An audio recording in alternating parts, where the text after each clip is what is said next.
The conference room on the Velkari homeworld was filled with worried faces. Ambassador Thelnara stood before the communication console, her three-fingered hands shaking as she prepared to send the message. Behind her, the Council of Healers waited in silence. They had never done this before. Never in their 3,000 years of recorded history had the Velkari asked the galaxy for help. "Send it," Elder Morthos said quietly. His voice was tired. He had not slept in 4 days. Thelnara pressed the transmit button.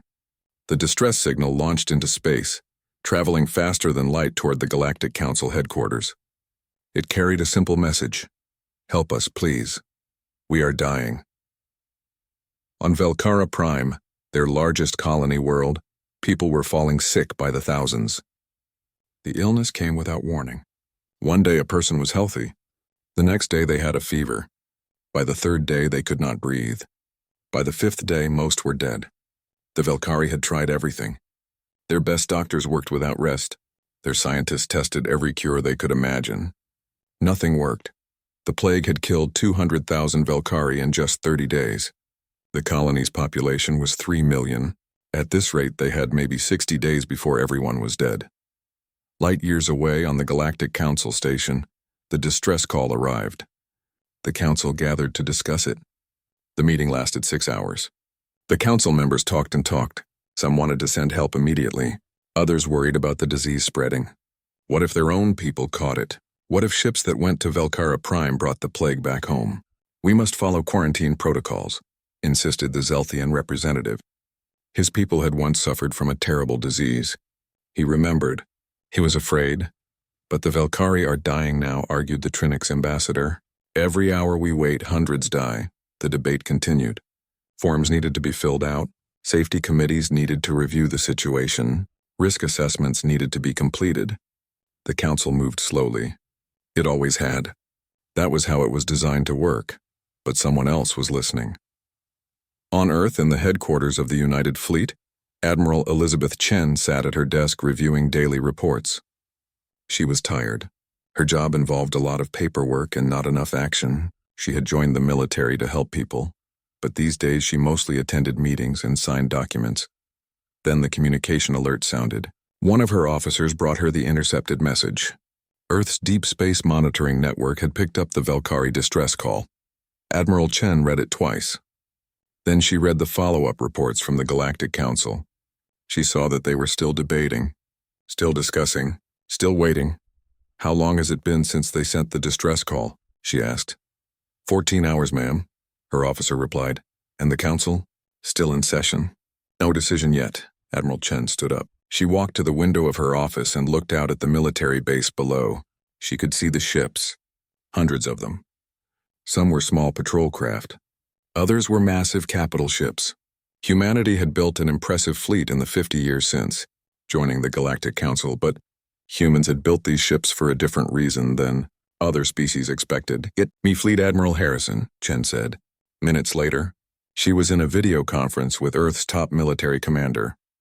"You want to deploy the 3rd Medical Expeditionary Force?" Harrison asked. He looked surprised. "Yes, sir. The Velkari need help now, not in 3 days when the council finishes debating.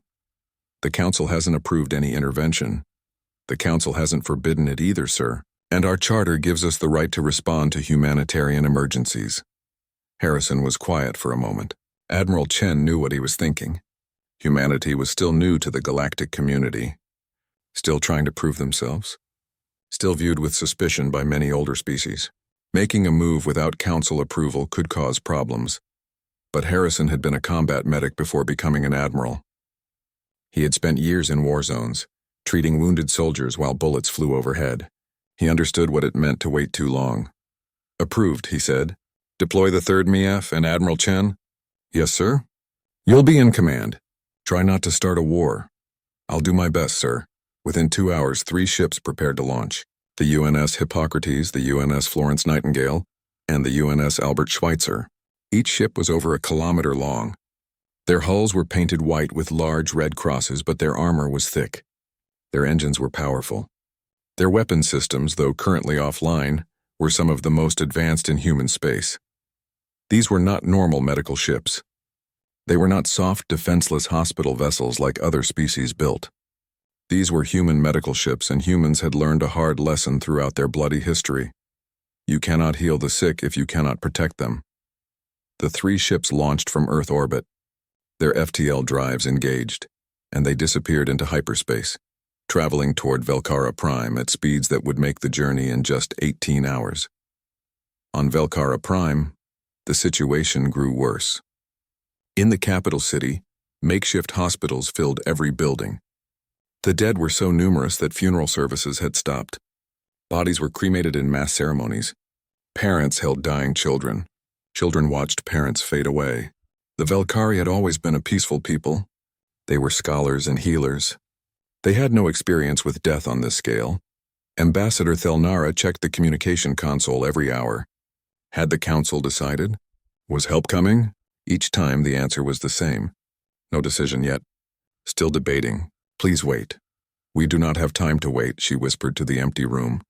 Then, on the second day after the distress call, something appeared in the Velcara system. 3 massive ships dropped out of FTL space near the outer planets. The Velcari detection systems picked them up immediately. Ships arriving, a technician shouted. 3 of them, large, very large. From the council? Thelnara asked hopefully. The technician checked his screens. His face went pale. No, ma'am. They are human ships. And they are warships. Thelnara felt ice in her blood. Warships? Why would humans send warships? The Velcari had asked for doctors, for medicine, for help. Had the humans misunderstood? Or worse, had they come to take advantage? Some species in the galaxy were not kind. Some saw weakness as opportunity. Open a channel, she ordered. Her voice shook. Channel open, ma'am. Human vessels, this is Velcara Prime. We requested medical assistance. There must be some mistake. There was a moment of silence. Then a voice responded. It was female, calm and confident. Velcara Prime, this is Admiral Elizabeth Chen of the United Earth Fleet. There is no mistake. We received your distress call. We are here to help. Prepare to receive medical teams. We will begin operations within 3 hours. Thelnara looked at the screen showing the 3 massive warships. Their weapons were dark, but their engines glowed with power. They looked like ships built for battle, not healing.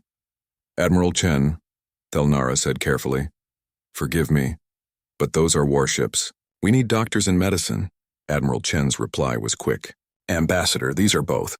We will explain when we arrive. For now, trust me when I say this. We came to save your people, and nothing in this galaxy is going to stop us. The UNS Hippocrates moved into orbit around Velcara Prime like a giant white whale descending from the stars. The ship was enormous. From the surface, it looked like a small moon. The Florence Nightingale and Albert Schweitzer took positions on either side, forming a triangle above the planet. Ambassador Thelnara stood in the government command center, watching the screens with a mixture of hope and fear. Around her, Velcari officials whispered nervously. Some had pulled up images of human history from the Galactic database. What they found did not comfort them. Humans had a violent past, wars that lasted years, weapons that could destroy entire cities. They were predators who had somehow learned to work together. The human admiral is requesting to transport down, an officer said. Thelnara took a breath. Allow it. Let us see what they truly want. 5 minutes later, Admiral Chen materialized in the command center's transport bay. She was not what Thelnara expected. The human was small, only about 1.7 meters tall. She wore a white uniform with blue medical insignia, but her bearing was military. Her dark eyes scanned the room with the careful attention of a soldier evaluating terrain. 2 other humans appeared beside her. One was tall and broad-shouldered, wearing combat armor painted white. The other was a woman in a medical coat carrying a datapad. Ambassador Thelnara? Admiral Chen stepped forward and extended her hand. It was a human gesture. Thelnara had read about it. She reached out and grasped the human's hand awkwardly. Admiral Chen, thank you for coming, but I must ask, why did we bring warships? Chen smiled. It was a kind smile, but her eyes remained serious. I understand your confusion. May I explain? Please, Chen gestured to the woman in the medical coat. This is Dr. Sarah Kim, Chief Medical Officer of the 3rd MEF. And this is Colonel Martinez, Commander of our Engineering and Security Forces. She turned to face Thelnara directly. Ambassador, in human history we have faced many plagues and diseases. We learned something important. Medical emergencies are wars. The enemy is different, but the fight is just as real. People die just as fast. Maybe faster. I do not understand, Thelnara said. War requires weapons and soldiers. Medicine requires doctors and compassion. It requires both, Dr. Kim spoke up. Her voice was gentle but firm. Admiral, permission to show them? Granted. Dr. Kim tapped her datapad. Above them, a holographic display appeared. It showed the interior of the Hippocrates. Thelnara gasped. The ship was not a warship inside. It was a floating hospital. The display showed 50 surgical theaters, each equipped with advanced medical technology. There were laboratories that could develop and test new medicines in hours instead of weeks. Entire decks were filled with recovery wards. The ship could hold 20,000 patients and had a medical staff of 8,000 doctors, nurses, and technicians. The Hippocrates alone has more medical capacity than most planetary hospitals, Dr. Kim explained. The Florence Nightingale carries another 5,000 medical personnel and serves as our research and development vessel. The Albert Schweitzer is our pharmaceutical production ship. It can manufacture medicine at industrial scale. But the weapons, Thelnara pointed at the display. I saw weapon systems in the scans. Colonel Martinez spoke for the first time. His voice was deep and rough. Ambassador Dr. Kim and her people are going to save your citizens.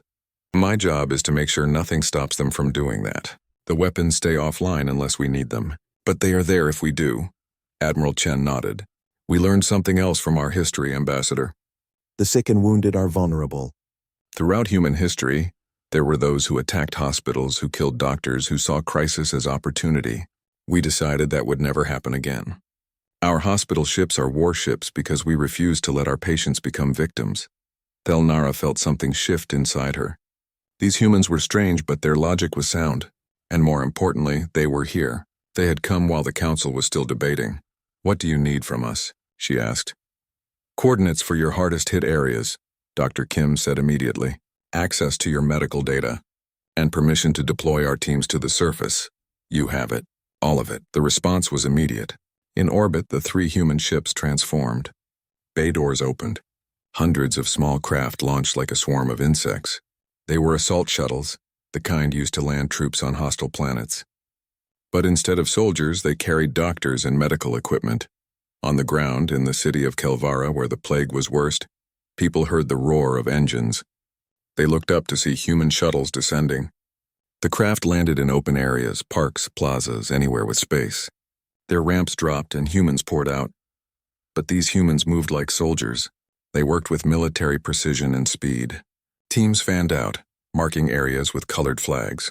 Engineers in white armor used heavy machinery to clear spaces. Within 30 minutes, the first field hospital was taking shape. Within an hour, it was operational. Dr. Kim walked through the main treatment area, checking everything. She had done this before many times. Afghanistan, Syria, Indonesia after the tsunami, Sao Paulo during the outbreak of 2041. This was what she was trained for. Get me intake stations at every entrance, she ordered. I want triage protocols by severity, not arrival time. Critical cases go straight to surgery. Moderate cases to treatment ward B. Mild cases get stabilization and monitoring. Her staff moved quickly. There was no wasted motion, no confusion. Every person knew their job. The first Velkari patients arrived within minutes. They came in ground vehicles on stretchers, some carried by family members. A young Velkari male, barely 20 years old, was brought in first. His breathing was shallow. His skin had a gray tint. A human nurse took him immediately. ICU bed 3. Get me a ventilator and start broad-spectrum antivirals. Move. The young Velkari's mother watched in amazement as humans swarmed around her son. Within seconds, he was on a bed. Within a minute, machines were helping him breathe. Within 5 minutes, medicine was flowing into his veins. You are so fast, she whispered to the nurse. The nurse, a woman with tired eyes and quick hands, gave her a small smile. Ma'am, speed saves lives. We learned that the hard way. She patted the mother's arm. Your son is in good hands now. We will do everything we can. By the end of the first day, the humans had established 20 field hospitals across Velkara Prime. Over 3,000 Velkari patients were receiving treatment. The human medical staff worked in shifts, but many ignored the shift schedules. Doctors who were supposed to rest kept working. Nurses pulled double shifts without being asked. Ambassador Thelnara visited one of the field hospitals late at night. She found Dr. Kim in a surgical theater, working on her sixth patient of the day. The doctor's hands moved with practiced skill, but Thelnara could see the exhaustion in her eyes. When the surgery was finished, Thelnara approached her. "Dr. Kim, you have been working for 18 hours straight." 19. "Actually," Kim said, pulling off her surgical gloves. "But who is counting? You need rest." "I will rest when fewer people are dying." Kim's voice was not harsh, just matter of fact. "Ambassador, we lose about 12% of critical cases even with intervention. That number goes up every hour we delay treatment, so I will keep working." "Why?" Thelnara asked. "You do not know us. We are not your people. Why push yourself so hard?" Dr. Kim was quiet for a moment. Then she said, "In human medicine we take an oath. It is very old, thousands of years old. Part of it says we will remember that we treat a person, not just a disease. I look at your people and I see people. Parents and children, artists and teachers, lives that matter. So I keep working." Thelnara felt tears in her eyes. The Velkari did not cry often, but she could not help it. "Thank you," she whispered. In orbit, Admiral Chen reviewed the reports. Treatment was going well, but her analytical mind saw the pattern. The disease had appeared too suddenly. It spread too efficiently. It hit too hard. This was not natural. She called her intelligence officer. "Lieutenant Park, I want a full analysis of this plague. Genetic structure, transmission vectors, everything." "Ma'am, the medical team is already working on that." "I want a military analysis," Chen said. "Treat this like a weapon." "Because I think it might be." Far across the system, beyond the orbit of the outer planets, other ships watched and waited. Ships that did not show up on scanners. Ships that had released a disease and expected the Velkari to die or flee. Ships that were now very interested in the humans who had arrived to interfere with their plans. The Korthax Dominion had been watching Velkara Prime for months. This world was valuable. It sat at a crossroads of trade routes, but the Velkari had refused to sell it. So the Korthax had decided to take it. A plague would kill or drive away the Velkari. Then the world would be empty, ready for new owners, but now there were humans. The Korthax commander studied the reports of the 3 human ships. They were large and well-armed. But the Korthax fleet was larger. 20 warships against 3 human vessels. The humans would run if they were smart. "Prepare to advance," the Korthax commander ordered. "It is time to claim what is ours." Dr. Sarah Kim stared at the screen in the mobile laboratory. She had been staring at it for 10 minutes, double-checking the results. Triple-checking, hoping she was wrong. But the data did not lie. "Get me Admiral Chen," she said to her assistant.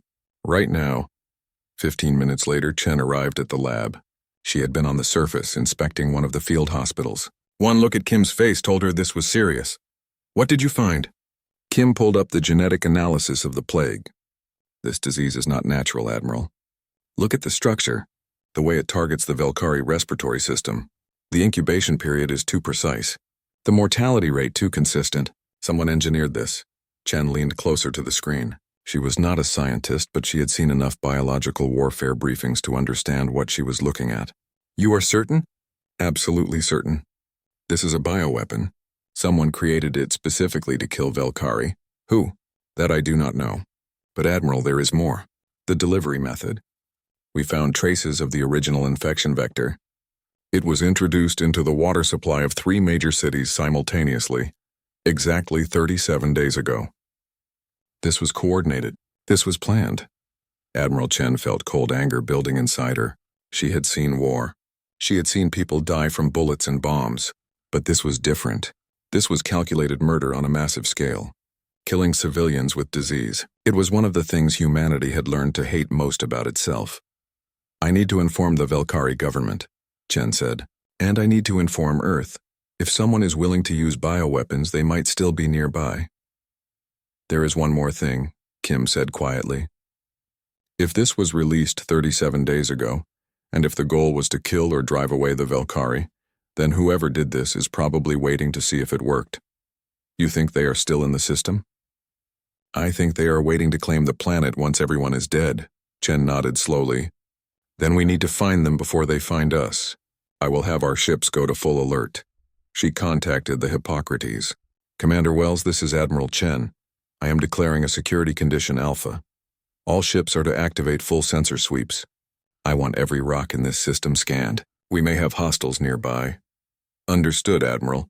What are we looking for? Anything that does not belong here. And Commander, bring weapon systems online. Keep them on standby, but I want them ready. Yes, ma'am. Chen then went to speak with Ambassador Thelnara. The Velkari leader was in the government command center, coordinating relief efforts. When Chen explained what they had found, Thelnara's face went pale. Someone did this deliberately. Someone wanted my people to die. Yes, and I believe they are still here waiting. But who? The Velkari have no enemies. We are peaceful. We have never an alarm cut her off. A technician at one of the consoles shouted, "Contacts!" Multiple contacts in the outer system. 20 ships. They just appeared on sensors. Chen ran to the console. Can you identify them? Working on it. Got it. They are Korthax vessels. Dominion military patterns. Chen and Thelnara exchanged looks. The Korthax Dominion was a powerful empire in this region of space. They were known for their aggressive expansion and questionable ethics, but they had never directly attacked a council member species before. It would cause war. Open a channel to those ships, Chen ordered. Channel open. Korthax vessels. This is Admiral Elizabeth Chen of the United Earth Fleet. You are entering Velkari space without permission. State your intentions. The response came quickly. The voice was harsh, translated by the communication system. Human ship, you have no authority here. This system is under Korthax claim. Leave now or face destruction. Chen's jaw tightened. This system belongs to the Velkari people. You have no legal claim. The Velkari are dying. This world will soon be empty. We are simply here to take possession of abandoned property. But since you interfere, we will destroy you first. You have 1 hour to leave. The channel closed. Thelnara sank into a chair. They did this. They released the plague. They were going to wait for us to die and then take our world. Yes, Chen said grimly. That appears to be their plan. But you only have 3 ships. They have 20. You cannot fight them. You should leave. Take as many of my people as you can and go. Save whoever you can save. Admiral Chen looked at the Velkari ambassador. Then she smiled. It was not a friendly smile. It was the smile of someone who had made a decision and was completely confident in it. Ambassador, with respect, I did not come all this way to run away. My orders were to provide medical assistance. Those orders have not changed. We will continue treating your people. But the Korthax will learn something about humans today. Chen turned to her communication officer. Get me a secure line to the Hippocrates, Florence Nightingale, and Albert Schweitzer. Command frequency. A moment later, 3 faces appeared on the screen, the captains of her 3 ships. Captains, you have all heard the Korthax threat. I am not withdrawing. We came here to do a job and we will finish it. But we may have to fight while we work. Are your crews ready? Captain Wells of the Hippocrates spoke first. Admiral, my medical staff is not going to stop treating patients because someone is threatening us. If anything, that makes them more determined. And my tactical crew has been itching to see some action. We are ready. Captain Rodriguez of the Florence Nightingale nodded. My researchers are close to developing a cure. Another 12 hours of work. We are not leaving before that is done. And ma'am, my weapon systems are fully operational. We are ready. Captain Okafor of the Albert Schweitzer smiled. Admiral, I have a ship full of medicine and a crew that knows how to deliver it, whether that is by transport shuttle or by missile. We are ready. Chen felt pride swell in her chest. This was why she loved serving with humans. They did not back down. They did not abandon people in need. They saw a mission through to the end, no matter the cost. Very good. Here is what we are going to do. Medical operations continue without interruption. I will not allow the Korthax to interfere with our doctors, but we will prepare for combat. All ships move to defensive positions around the planet. Deploy fighter squadrons for patrol. Set up a defensive perimeter. If the Korthax want to fight, we will give them one. But we do it while saving lives. Understood, Admiral. On the ground, Dr. Kim received word of the situation. She gathered her senior staff in the main field hospital. Listen up, everyone. We may have hostiles incoming. That does not change what we do. We keep working. We keep treating patients. The Navy will handle the shooting. We handle the healing. Clear? Clear, her staff replied in unison. Colonel Martinez and his Marines took up defensive positions around the field hospitals. They set up anti-aircraft batteries and shield generators. If fighting came to the surface, they would be ready. Aboard the Hippocrates, Commander Wells addressed his crew over the shipwide intercom. All hands, this is the captain. We knew when we signed up for the Medical Expeditionary Force that we might face situations like this. Our ships are designed to fight and heal at the same time. Surgical teams, continue your work. Tactical teams, prepare for combat. Engineering, I want maximum power to shields and weapons. We will show these Korthax what human medicine looks like. In the outer system, the Korthax fleet began to advance. Their commander was confident. 20 ships against 3. The humans would run or die. Either way, the Velkari world would be his. But the commander had made a mistake. He had assumed human hospital ships were like the hospital ships of other species, soft, unarmed, helpless. He had not bothered to study human history. He did not know about the hospital ships that served during Earth's world wars, vessels that carried both medical personnel and defensive weapons. He did not know about the medical evacuation helicopters that flew into combat zones while bullets flew. He did not know that humans had learned a brutal lesson over centuries of warfare. If you want to save lives, you must be willing to take them. The Korthax fleet moved closer. 1 hour passed. The deadline expired. The lead Korthax ship locked weapons on the Hippocrates. Admiral Chen watched the tactical display. She waited. She wanted them to fire first. She wanted there to be no doubt about who was the aggressor here. The Korthax ship fired. The first missile streaked toward the Hippocrates. It never reached its target. The Florence Nightingale's point defense system shot it out of space. Admiral, Commander Wells reported calmly, "We have been fired upon. Request permission to return fire." Chen's voice was cold and hard. "All ships, you are weapons free. Engage the enemy. Protect the planet. Protect our patients. And show these murderers what happens when you threaten people under human protection." The 3 white ships, marked with red crosses, symbols of healing and mercy, activated their weapon systems. What the Korthax saw next would change their understanding of humanity forever. The war had begun. But the surgeries continued. On Operating Table 12 in Field Hospital 3, Dr. Sarah Kim did not even look up when she heard the distant thunder of weapons fire in orbit. She focused on her patient, a young Velkari girl with acute respiratory failure. "Suction," Kim said calmly. "And someone turn up the music." "I cannot work without music," a nurse adjusted the speakers. Classical music filled the surgical theater. Kim smiled under her mask and went back to saving a life. The Korthax commander stood on the bridge of his flagship, watching the tactical display with growing confusion. His first salvo had been intercepted. That was acceptable. Most modern ships had point defense systems. But what happened next made no sense. The 3 human ships did not scatter or run. They did not even move to open space where they would have room to maneuver. Instead, they positioned themselves in a triangular formation, directly above the Velkari planet, creating a defensive wall between his fleet and the surface.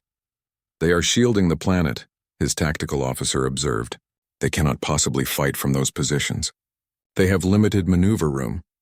"Then they are fools," the commander said. "All ships advance to attack range. Target the largest vessel first. Concentrate fire." The Korthax fleet moved forward in standard battle formation, 20 warships against 3. The outcome seemed certain. Then the humans opened fire. The UNS Florence Nightingale's launch bays opened. Fighter craft poured out like angry wasps. But these were not defensive fighters. These were interceptors and strike craft, moving with a speed and coordination that the Korthax had not expected. "Sir, they are launching a massive fighter screen. Over 200 craft," the commander frowned. "Hospital ships should not have fighter complements that large. What kind of medical vessel carried an entire carrier air wing?" The human fighters hit the Korthax formation like a hammer. Their weapons were precise and deadly. Within the first minute of engagement, 3 Korthax ships had taken damage to their engines and weapon systems. "Return fire. Destroy those fighters!" But the human pilots flew like demons. They moved in coordinated patterns, covering each other, never staying in one place. It was like fighting a swarm that thought with one mind. Then the UNS Hippocrates demonstrated why it was named after the father of medicine. Its main batteries opened fire, and the Korthax learned that human weapons were not like other species' weapons. Humans had spent thousands of years perfecting the art of killing each other. Their weapons carried that terrible legacy. Railgun projectiles accelerated to a significant fraction of light speed, slammed into Korthax shields. Missiles with advanced guidance systems dodged countermeasures and found their targets. Directed energy weapons burned through armor like it was paper. The Korthax flagship shuddered under the impact. Damage alarm sounded across the bridge. Shields at 60%. Return fire. The Korthax fleet unleashed its full arsenal. Hundreds of missiles and energy beams converged on the Hippocrates. Surely nothing could survive that much firepower. But the human ship held. Its shields flickered but did not fail. And while it tanked the damage, the Florence Nightingale and Albert Schweitzer circled around the flanks, hitting the Korthax formation from the sides. How are they doing this? The Korthax commander shouted. Those are medical ships. His tactical officer checked the readings. Sir, those vessels have military-grade shields and armor. Their weapons are state-of-the-art. These are not soft targets. These are capital ships that happen to have medical facilities. The commander finally understood. The humans did not build hospital ships. They built warships that could also serve as hospitals. The distinction was critical. Pull back. Reform it. He never finished the order. A human missile penetrated his ship's shields and struck the bridge. The explosion killed him and his senior staff instantly. In the Hippocrates Combat Information Center, Admiral Chen watched the battle unfold. Her tactical officer provided updates in a steady, calm voice. Enemy flagship destroyed. Remaining Korthax vessels are breaking formation. 6 ships attempting to withdraw. 10 ships still engaging. Do not let them escape, Chen ordered. Any ship that participated in this attack is guilty of biological warfare against civilians. They do not get to walk away. Yes, ma'am. Florence Nightingale is moving to intercept the runners. Chen turned to another console.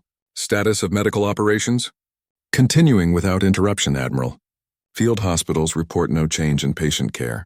Orbital hospitals are maintaining full capacity. Good, keep it that way. This was the human doctrine in action. Other species saw war and medicine as separate things. Humans had learned they were connected. You could not truly heal in a war zone unless you could also fight. The medical corps and the military were not separate entities. They were 2 hands of the same body. On the ground, the Velkari watched the battle in orbit with amazement. Explosions lit up the night sky like fireworks. But in the field hospitals, the work continued as if nothing was happening. Ambassador Thelnara stood in Field Hospital 1, watching a human surgeon operate on a critically ill patient. The surgeon's hands moved with steady precision. Outside, they could hear the distant rumble of anti-aircraft fire as Colonel Martinez's Marines shot down Korthax missiles trying to reach the surface. How can you work like this? Thelnara asked the surgeon. There is a battle happening above us. The surgeon, a gray-haired man named Dr. Patterson, did not look away from his patient. Ma'am, I have performed surgeries in worse conditions.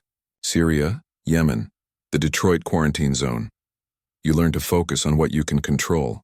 I can control whether this person lives or dies. I cannot control the battle in orbit.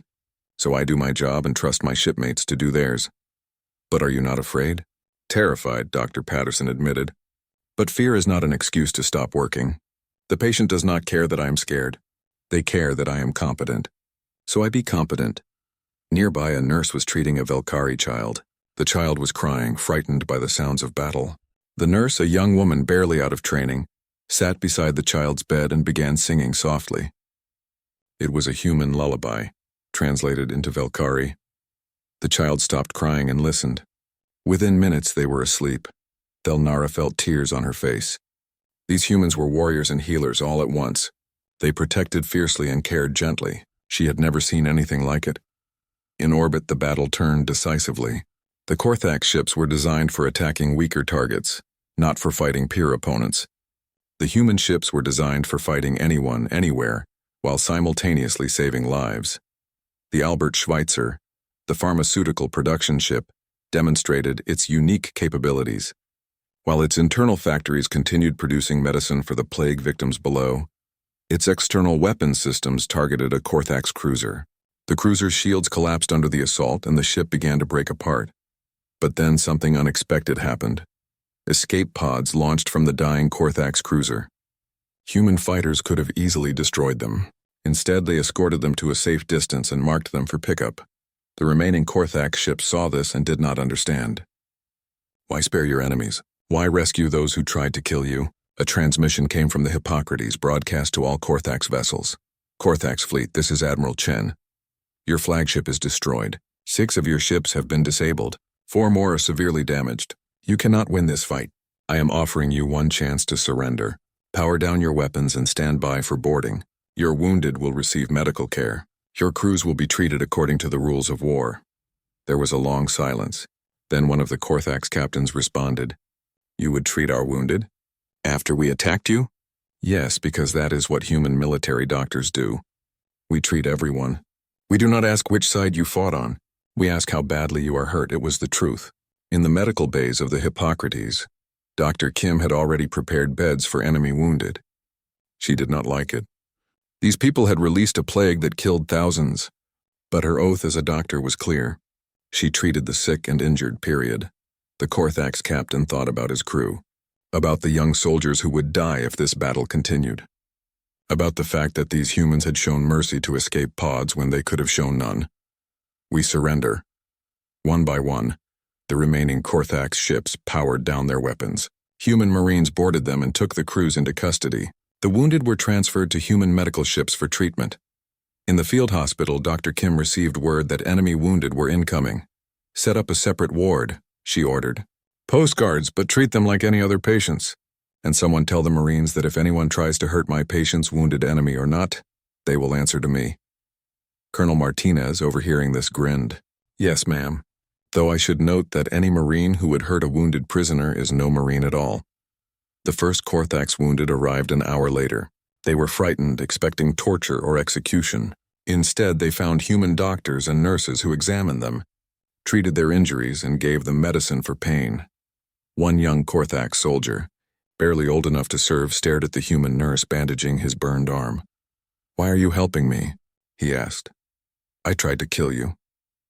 The nurse, a veteran of many conflicts, smiled sadly. Because you are hurt.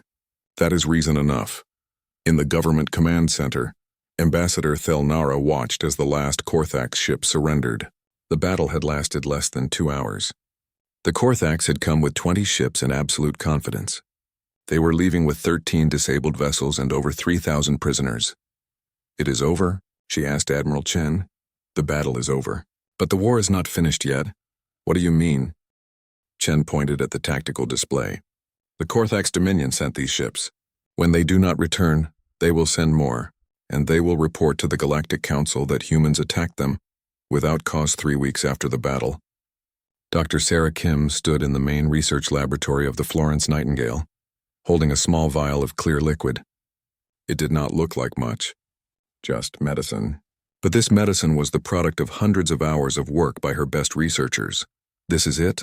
Admiral Chen asked, standing beside her. This is it. The cure. Full broad-spectrum treatment for the Valkyrie plague. We have tested it on 3,000 patients. 97% recovery rate even in critical cases. The remaining 3% were patients who were too far gone when treatment started, but even they showed improvement. Chen took the vial carefully. How quickly can we produce it? The Albert Schweitzer is already manufacturing it at scale. We should have enough to treat every infected Valkyrie within 48 hours. Then let us get started. The distribution began immediately. Human medical teams fanned out across Valkyra Prime, administering the cure. The response was almost immediate. Patients who had been dying began to recover. Fever broke. Breathing improved. Within days, the hospitals began to empty as people went home. Ambassador Thelnara watched her people walk out of a field hospital, healthy and smiling. Some of them stopped to thank the human doctors and nurses. Many hugged them. The humans, despite their military discipline, clearly did not mind. You saved us, Thelnara said to Dr. Kim. Not just individuals. Your people saved our entire species. Kim shook her head. We did what anyone should do. What anyone would do if they had the capability. You needed help. We had the ability to help. The choice was simple. It is not that simple for most species, Thelnara said quietly. The Galactic Council argued for days about whether to help us. Other species offered sympathy but no ships. You came without asking. You fought for us. You healed us. Why? Kim thought about the question. Because we have been where you are. Humanity has faced plagues that nearly destroyed us. We know what it is like to watch people die and feel helpless. We also know what it is like when someone arrives to help, when you thought no one was coming. We remember that feeling. We want to give that to others. Far away at the Galactic Council headquarters, an emergency session was in progress. The chamber was filled with representatives from hundreds of species. The debate had been going on for 3 days. The human representative, Ambassador Marcus Webb, sat calmly while other delegates argued. Some were furious about human military action, others praised it. The chamber was divided. Finally, the council speaker called for order. We will now hear testimony from the Velkari. Ambassador Thelnara stepped forward. She had traveled here specifically for this moment. She looked around at the assembled delegates, seeing faces from across the galaxy. Some looked sympathetic. Others looked suspicious or hostile. Honored delegates, she began, I stand before you today because humans saved my species. When we sent our distress call, this council debated. You discussed protocols and procedures. You worried about risks and legal frameworks. And while you debated, my people died. 200,000 in the first 30 days. We would have lost millions more. She paused, letting that sink in. Then humans arrived. They did not ask permission. They did not wait for approval. They came because we needed help. Yes, they came in warships. But those warships were also hospitals. And when the Korthax attacked us with biological weapons and tried to finish us off with military force, those same humans who were healing us also protected us. She turned to look directly at the Korthax delegate, who sat in chains under guard. He was one of the captured commanders, the evidence is clear. The Korthax Dominion deliberately infected Velkara Prime with a bioweapon designed to kill my people.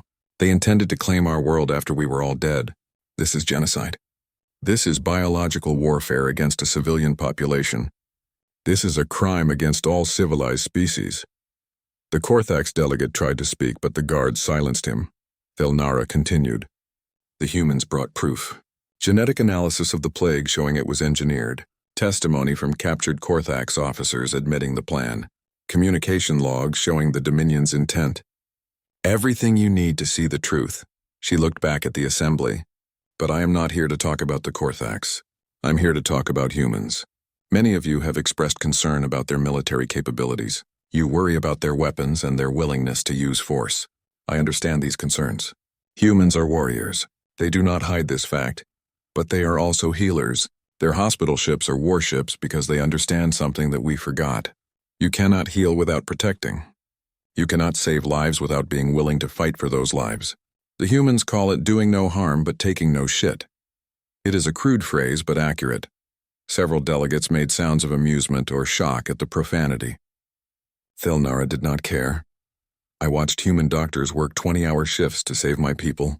I watched human Marines stand guard over field hospitals, ready to die protecting patients they had never met. I watched a human admiral risk her entire fleet rather than abandon people in need. This is who they are. Warriors and healers, protectors and caregivers. All at once, she took a breath.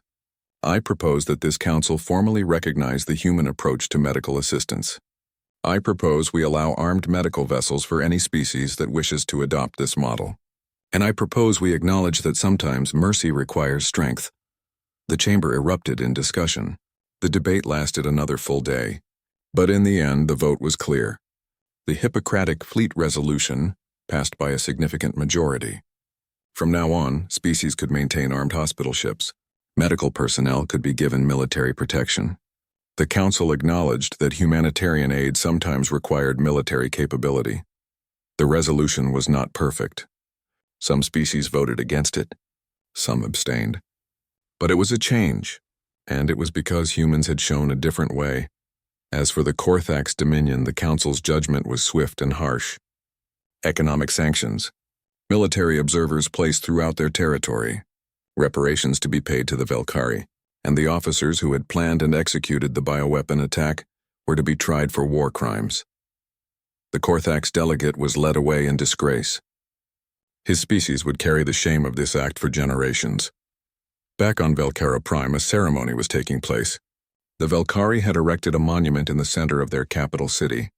It was a tall structure of white stone, shaped like 3 ships reaching toward the sky.